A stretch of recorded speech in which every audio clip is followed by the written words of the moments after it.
Звук, все есть? Раз, два, три, четыре, пять. Должен такой баритончик с этими бархатистый. Это еще не баритончик. Раз, два, три, четыре, пять. Да. Встроенный эффект.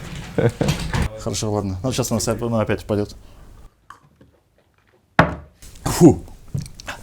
Всем бананы ходут. Здравствуйте, друзья. Сегодня у нас в гостях один из топовых ведущих Бурятии. Возможно, это самый топовый ведущий. Кроме того, это продюсер и режиссер многочисленных концертов. Это Доржин Айданов. Дош, всем бананы. Привет, Макс. Слушай, Дош, мы когда думали, как к этой теме ведения и всего остального подойти, мы решили, что ты number one среди ведущих. Ты сам согласен? Можешь разделить такую оценку, Дош? Ну, не number one. Хороших ведущих очень много в городе, так. в нашей республике. Ну, в топе ты на нормальном уровне, да. Хорошо. Но я так думаю. Ты сам давно в этом бизнесе, Дош? Ну, уже, наверное, лет 11. Слушай, ты, кроме свадьбы, ты же все другие мероприятия тоже можешь проводить, типа там Миланы, не знаю, юбилей, Новый год. Да, Новый корпоратив, год, студенческая весна. Давно не вел. Давно не вел, я не знаю, всякие там официальные приемы, торжества. Да, легко. По деньгам все одинаково, Дош, или у тебя на юбилей там отдельный ценник, а на свадьбу ну, другой наверное, ценник? не только у меня, но и у остальных ведущих цены разнятся от количества людей, от дальности, допустим, проведения мероприятия, ну и, наверное, от сложности. Если брать по Улан-Удэ, дальность не учитывать, что больше всего денег приносит? Какое мероприятие? Свадьбы, надо полагать? Или не всегда? Ну, не всегда. Или всякие там приемы правительственные? Да, бывают и приемы. Там больше денег? С хорошим уровнем. На порядок больше, чем свадьбы? Такие прям вопросы. Ну да. Ну, не то чтобы на порядок, но, в принципе, побольше. Чуть-чуть разве что. Потому что вообще, чем плохой ведущий от хорошего отличается? Критерий какой-то есть? Или... Критерий опыт, индивидуальность, интересность, качество программы. Окей. Ну, быть может, еще и медийность. Медийность. У тебя медийность? Нет. Не особо, не особо. Я не являюсь ведущим там новостей, там где-нибудь на информационных каналах, радио. А вот все равно же, допустим, тоже гости, родственники, не то чтобы клюют, но в конце концов они рады же видеть человека очень известного на своем событии. Я понимаю. Вообще насыщенный этот рынок сейчас, в Улан-Удэ? Есть там место новым игрокам или все плотно забито? Вот сейчас ведущих, конечно же, очень много. Вообще много? Очень много. По ценникам тоже самые разные варианты есть? Разные варианты, абсолютно.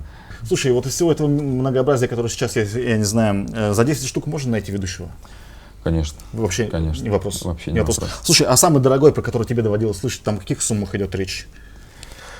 В Улан-Удэ, в Бурятии?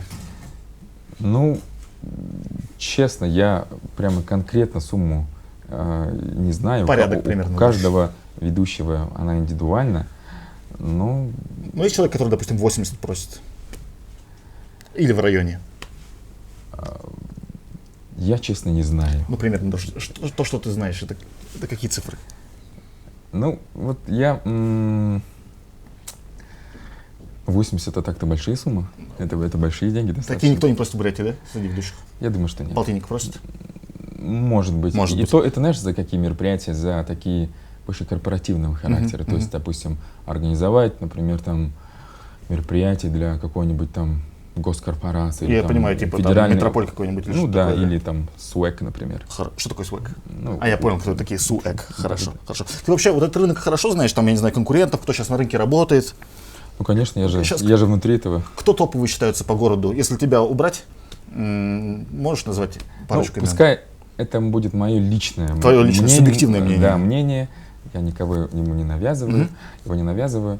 Ну, на мой взгляд, хороши, безусловно, мой друг, земляк Жаргал Ладоев. Окей. Да, сейчас очень прям активно ведет Ерлан Ситказинов.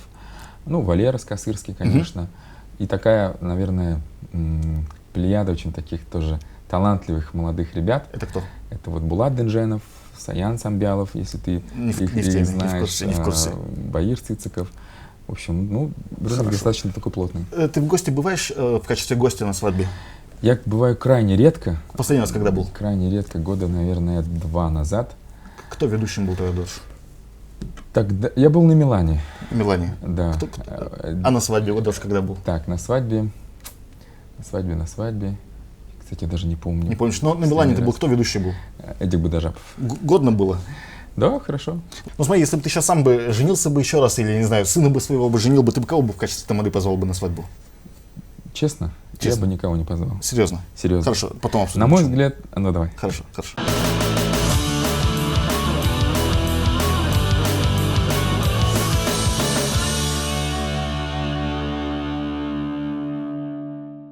Слушай, вот субъективно, на твой взгляд, самая крутая свадьба, которую тебе доводилось вести, это какая?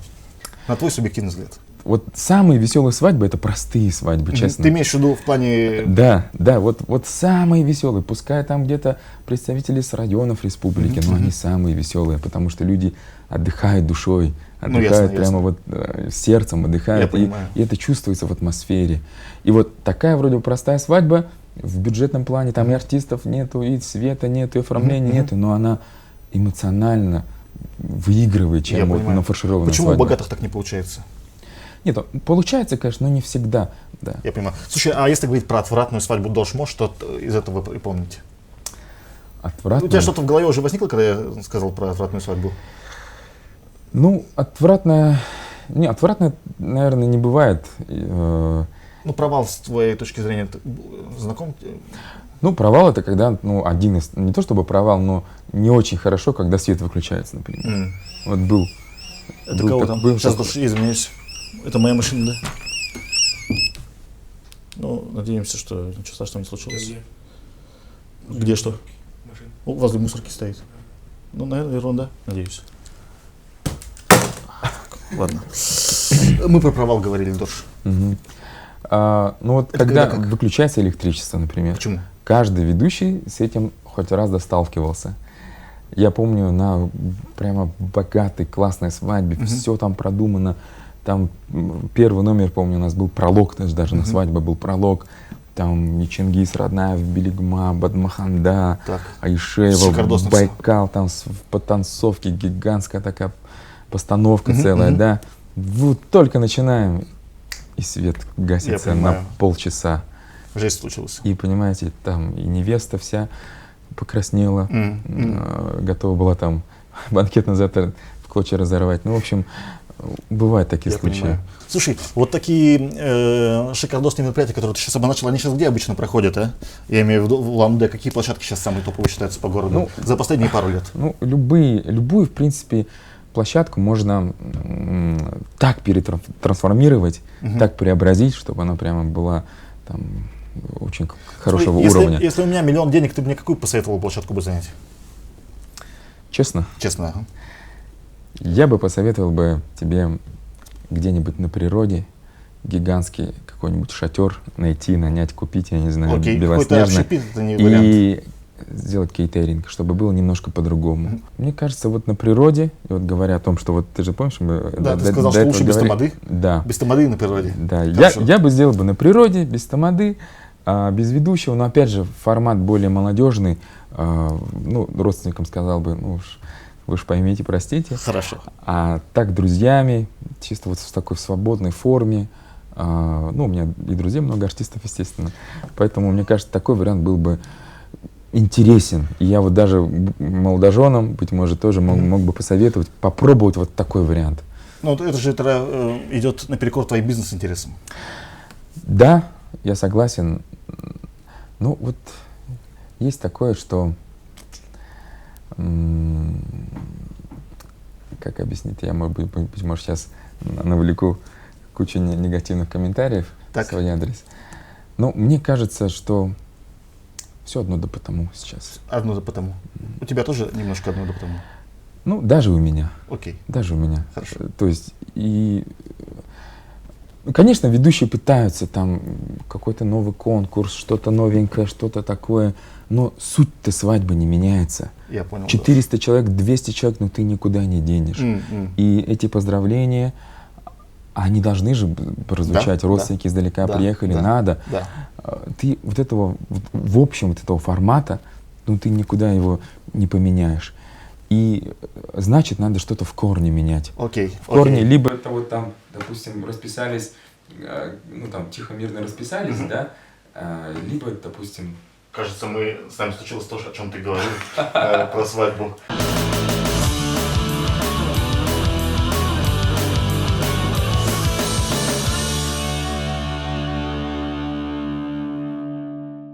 По количеству гостей самая большая свадьба, которую ты вел? Наверное, где-то около 600. 600? Да. Самая маленькая? Самая маленькая, человек 50, наверное. 50. Слушай, тебе как ведущему с какой толпой легче всего управляться? 100, 200, 300, 400? Проще всего? Проще, Идеальное конечно, вот для тебя когда много. Проще, когда человек много. 200, Почему? например. Почему не 400, почему именно 200? 400 это очень много. Мгм. Обычно вот в Агинском округе это прямо... Они там любят 400. Это стандарт. Это 400 прямо, это 4500 это норма. Окей.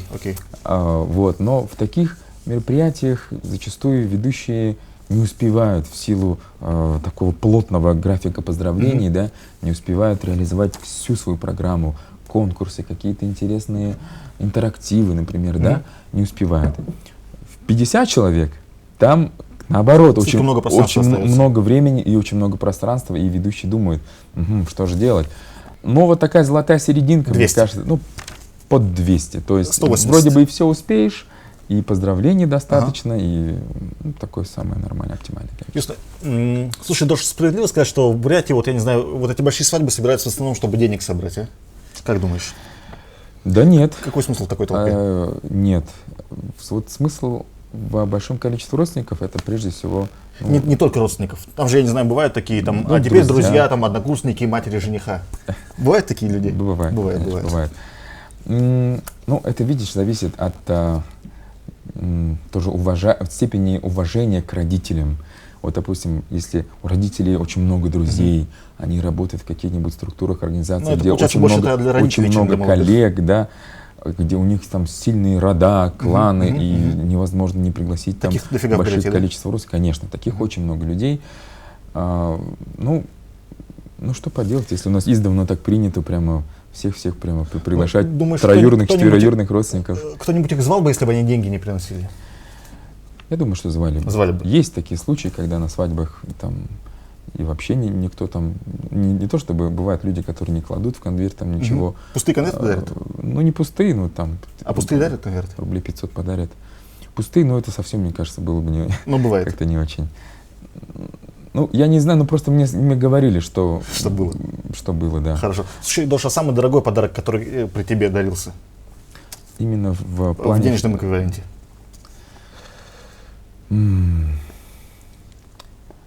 Ну, самый дорогой это... Ну, это была машина. Это Типа крузак какой-то? Да, это была машина за окном. Крузер. Прямо в бантике такая. 200-й? 200-й, да. 200-й. Это был Давно 200-й. было? Это было года 3 назад, Года 3 наверное. назад. Дороже ничего не дарили? Ну, квартиры, понятно, это такое. Ну, квартиры дороже, наверное, чем крузак. Сколько крузак сейчас стоит? Ляма 4? Нет, квартиры, это, скажем так, привычный подарок, если Привычный честно. подарок, да? Да. Хорошо. Слушай, а денег сколько сейчас дарят обычно? А вот знакомые идут, есть какая-то сумма примерная, там, хороший тон сколько подарить? Допустим, он мне не родственник, а просто, там, не знаю, одноклассник или однокурсник. Ну, это все индивидуально, естественно. Везде Это по-разному. все везде по-разному. Единственное, ну, мне кажется, как и моей тете кажется, которая такая прямо консервативная, советская бурятка, она говорит, ну, хотя бы вот свое место хотя бы, чтобы родственники окупили Это 1003 гости. принести надо, да, с человека? Ну, сейчас в среднем чек на свадебном торжестве есть где-то в районе 1500. В районе 1500. Короче, не ниже 1500 и Ну, дальше уже. хотя бы так. Хорошо, хорошо. А сколько вообще, не знаю, денег можно за все мероприятие поднять? Есть такая палка в двух концах. Так, что за Либо палка, ты Дош? хочешь не то чтобы заработать, но хотя бы чтобы быть в плюсе немножко от своего свадебного торжества, тогда ты заказываешь Всё подешевле? недорогой банкетный зал, ведущего только одного, например, да, без артистов, без светового оформления, без цветочного оформления, без фотосъемки, без услуг свадебного координатора и так далее, и так далее. Это вот в эти 200-300 получается, да? Ну, не то, что, да, такие затраты, и плюс родственники там, естественно, подарят нормально. Это в том случае, когда ты, ну, хочешь там хоть маленько что-нибудь, чтобы после свадьбы что-то Профит осталось. какой-то был. Но это одна сторона, да? Но с другой стороны, молодожены и родители хотят же, чтобы свадьба запомнилась. Поэтому они туда денег. Чтобы хоть немножко она принесла удовольствие эстетическое, чтобы и гостям понравилось, и самим молодоженам. И поэтому свадебное Гуляй. оформление, цветы, там сейчас оформление свадеб просто Супер дорогое. космос там порой бывает. Ну, сколько это космос? Но только на оформление люди тратят до 1 000 000 рублей. Да ты что, только на оформление? Только на оформление. Всякие цветочки повешать? Цветочки повешать. Офигеть тоже. Да. То есть Цветочки. это реально там куча свадеб сейчас в минус идет. Да. Серьезно? Но зато в ну, зато показали уровень. Окей, окей. Слушай, сейчас есть такая тема, что деньги пересчитывают, кто сколько подарил? Ну, Не у всех, да? ну, я знаю представителей каких районов обычно. Это иркутяне? Да. Только иркутские ведут пересчитывают? счет. Не, ну почему, восточные тоже. А кто из восточных? Агинский пересчитывает? Ну, я точно не могу сказать, кто, но это, наверное, тоже индивидуально каждой семье, Ну, иркутская не все к пересчитывают. родственникам. Ну, как-то так издавна повелось, видимо. Ну, и в этом нет ничего Да я зазорного, ничего не говорю, что это ничего такого прямо осудительного. Ну, потому что вот именно вот они, зато есть четкость, что вот да, вот такая-то семья, столько-то, окей, значит мы, идя на А их как они потом мероприятие считают, я не в знаю, следующий раз, мы подарим столько же, либо больше маленько. Вот в 2006 Это там, же допустим, достаточно десятку такая подарили, а ты упорядоченность. в 17 году тоже уже не будешь десятку дарить? Инфляция там все съедает или как? Ну, конечно же, родственники это все понимают. Понимает. Вот, ну, как повелось, и в принципе... Я понял.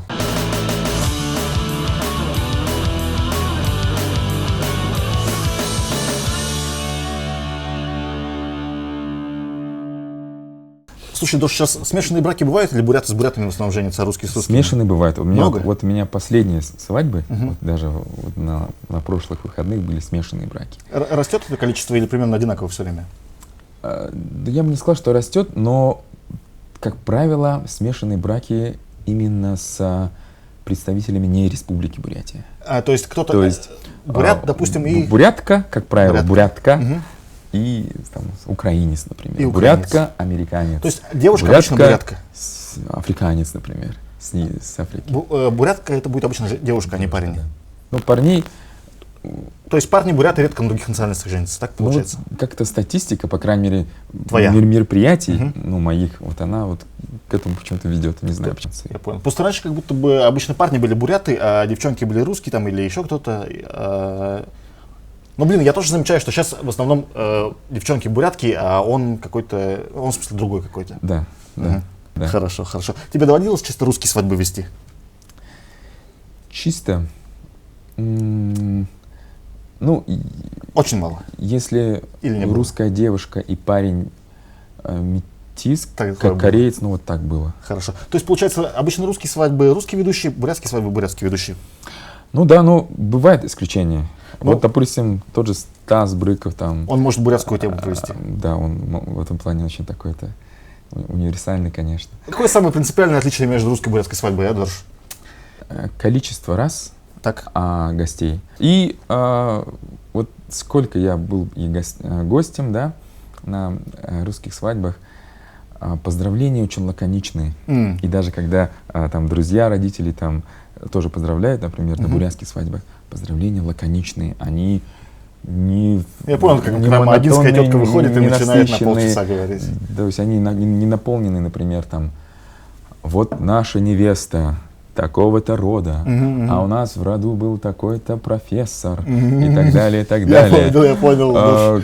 Член там Политбюро? там и так далее, и так далее. А род наш берет начало там со времен На Чингисхана. бурятских это классика в Это, свадьбах. да, то есть бывает. А русские, как правило, поздравляют Счастья, здоровья. счастье, здоровье, все хорошо, то есть и вот Я всё. понял. И песни крайне редко. Слушай, Дош, доводилось трезвые свадьбы вести? Без бухла? Трезвый я ни разу не вел, То но есть- вел как раз-таки мой друг, и он рассказывал мне об этом. Ну, это был трэш прямо. Трезвые свадьбы вообще трэш. Почему, Дош? Ну, там- Трезвыми сложнее управлять, чем пьяными? Там, да нет, не то чтобы сложнее, нормально, наоборот, Почему там трэш? все так это. Ну, давайте поднимем наши бокалы с морсом. Я понял. Что-то типа Я такого. понял. И там было как-то смешно.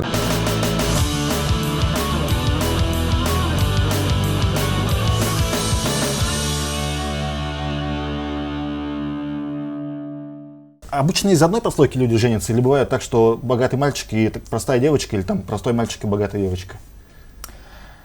Но бывает, например, богатый мальчик Мгм. и из простой семьи красивая девочка. Вот так вот бывает. Слушай, а наоборот, Например, там мисс какая-нибудь там. я понял, например. я понял. Это обычная ситуация, в принципе. Ну, это нормально. Слушай, ты когда последний раз ценник поднимал на свои мероприятия, на свою работу, на свой гонорар? Ну, честно, ну вот в этом году В немножко. этом году. Сколько сейчас, Дош, если...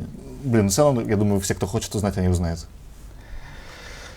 Ну, вместе с работой диджея и работой, и, собственно, музыкальной аппаратуры, ну, около 30. Около 30. Много ли ведущих просит больше, чем ты? Ну, опять же, все зависит от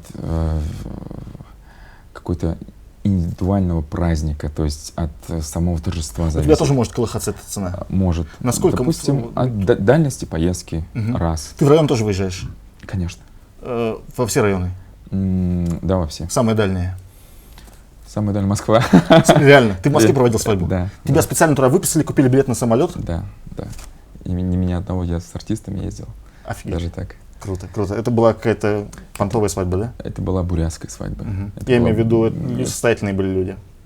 Ну да, там и банкетный зал такой прямо, в котором я никогда в жизни не вел, и такой прям высокого уровня. Ну, слушай, если про развлекаловку свадебную говорить, кто сейчас из артистов спросом больше всех пользуется? Конечно, Байкал. Из певцов кто заходит? Ну, номер один недосягаемый — это Валико.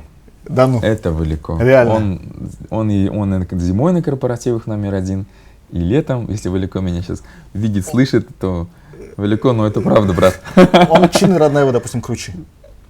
По частоте заказов он больше работает. Всех на голову, остальных всех, тоже? Абсолютно всех. Слушай, а в чем фишка? Ты типа, что армянин по-бурятски поет? Что там, в чем соль-то? Почему он? Во-первых, адекватная цена. Окей. Цена, кстати, у вас был в программе, вы не спрашивали меня про это? Почему тебя так часто зовут? Да. Нет, не спрашивали, а надо было. Да. Во-вторых, он же обаятельный, у него энергетика такая. Я понял. Окей. Слушай, Дош, ты сам женат? Да. Как давно? Ну, года 3. Кто у тебя на свадьбе там одел? И свадьбы не было. Почему, Дош? Почему у короля свадеб не было свадьбы? Не пожалел? Не, ну женат, конечно, хочет. Ну, хотел бы сделать. И мы сделаем, наверное. Сделайте? Да. Кого позовете там одеть? Я же говорю, что никого. Никого не позовете? Никого.